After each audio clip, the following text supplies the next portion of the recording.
want to investigate, though, a little further. I want to investigate the essential feature of that war a little further.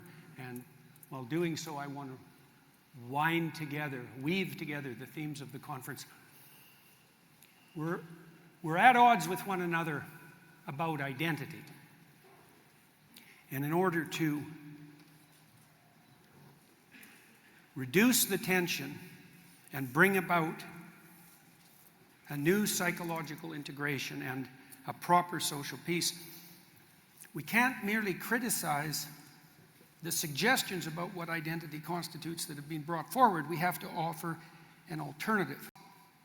And so then I would say that identity is the proper union of faith and responsibility.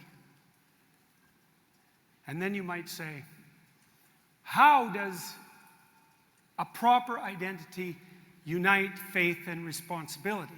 And I would say that it does that in a subsidiary manner, in a hierarchical subsidiary manner.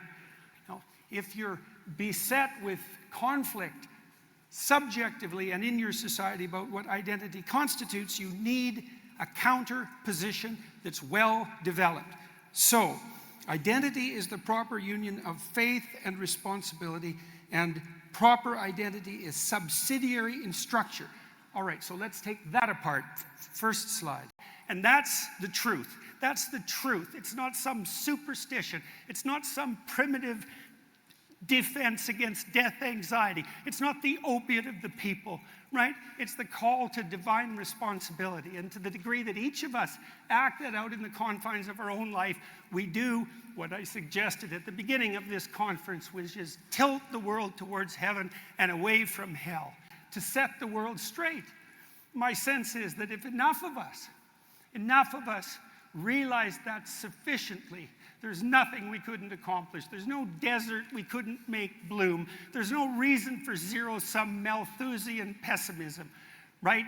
We could have what we wanted if we truly wanted it, if we truly sought for it, if we truly asked for it. It would make itself manifest as a consequence of our faith and our responsibility, the adoption of our proper identity.